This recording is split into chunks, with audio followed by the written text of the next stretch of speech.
Hello everyone. So again I'm Karan Desai, welcome you all to this video, this presentation, which is about conflict management and is part of my week six uh, business task 2 internship of virtual testing foundation.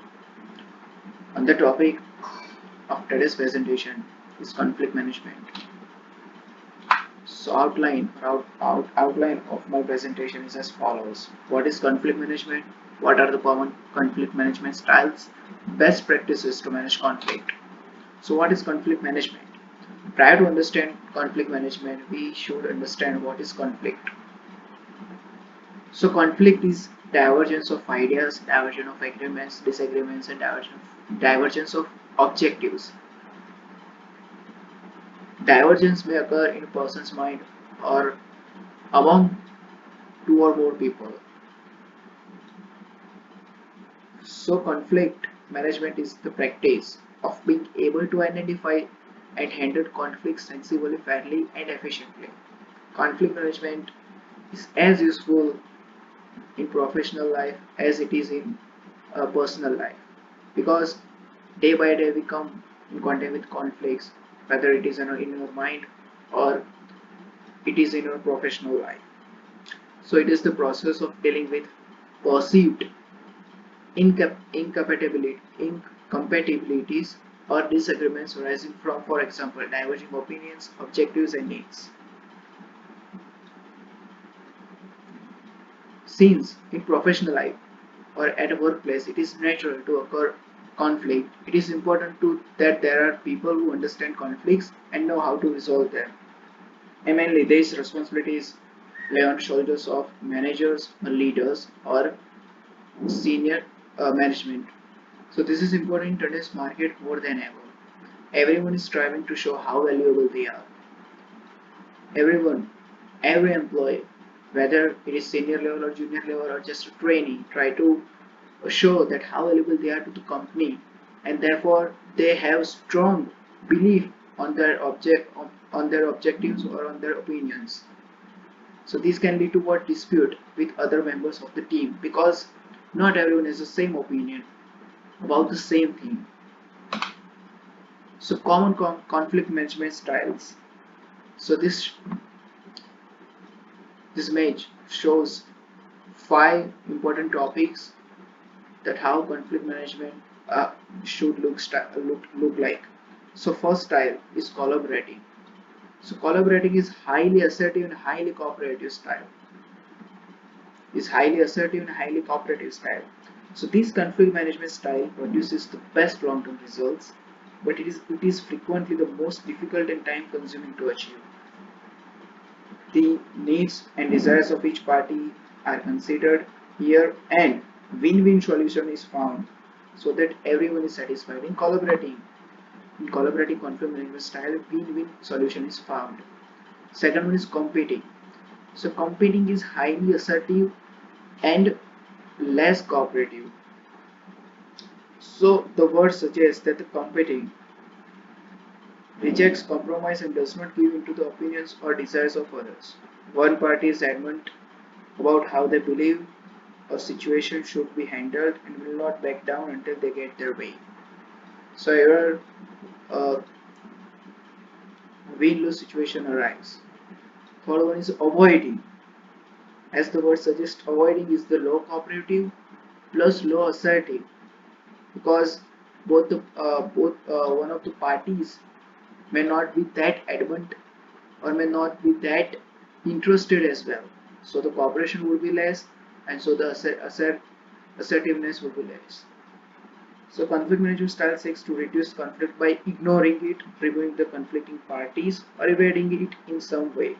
Team members who are in disagreements can be removed from the project, deadlines pushed, or people reassigned to the other departments. Fourth one is accommodating. The accommodating conflict style again is highly cooperative and low assertive. The accommodating conflict management style is all about putting the needs of the other party ahead of one's own. You let them win and have their way. Accommodation used when you don't care as much about the issue as the other person, or if you believe you are wrong. The best, according to everyone, is compromising. This conflict management style seeks middle ground by asking both parties to give up some aspects of their desires in order to reach agreement. They both This style sometimes referred to as what? A lose-lose situation. Why?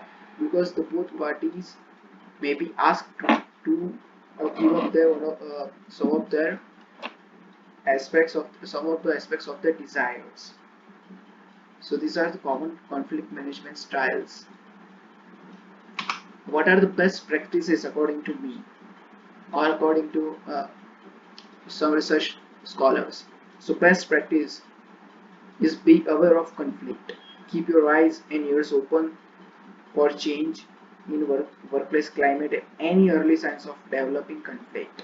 Don't turn a blind eye to symptoms of hidden conflict. Conflict can only be safely ignored if it is momentary and unlikely to escalate. Understand the intensity of conflict and then start to ignore the conflict. Otherwise, stay attention, uh, provide attention to a conflict. Second is take a considerate and rational approach to conflict. Every time when you have to take decision or approach to a conflict, always stay calm and ensure that you are able to take a considered, rational, and impartial approach to the situation. If you are personally involved, you may need to ask someone else to handle the situation. Avoid the temptation to adopt instinctive reactions of flight or fight. Take an unbiased approach in this situation. It is better to avoid conflict of interest of both the parties. That is, a judge should not be sit on his or her hearing in the court. Third is investigate the situation. Take time to find out what has happened, who is involved, how people are feeling, and what the issues are. Don't just prejudice about the issue or jump to the conclusions. Speak individually and confidentially to those involved and listen actively to make sure you understand their point of view. It is important to understand every stakeholder's point of view in a conflict. Decide how to tackle the conflict. Decide what kind of action is appropriate. If this serious matter or relatively trivial, would it become serious? Should organizational discipline and grievance procedure be invoked? Is the matter within your sphere of authority or should it be referred to a superior? Any kind of legal issues involved? Would the participation of trade union representative be appropriate? Is time needed for heated emotions to subside before moving forward? Fifth, let everyone have their say. If you are able to get the parties together, you may be able to reach a satisfactory solution. Half of the task, half of the work to be done here is to listen everyone what does everyone have to say. Take a positive and friendly and assertive approach to the meeting and set ground rules for the session. Identify options and agree on the way forward.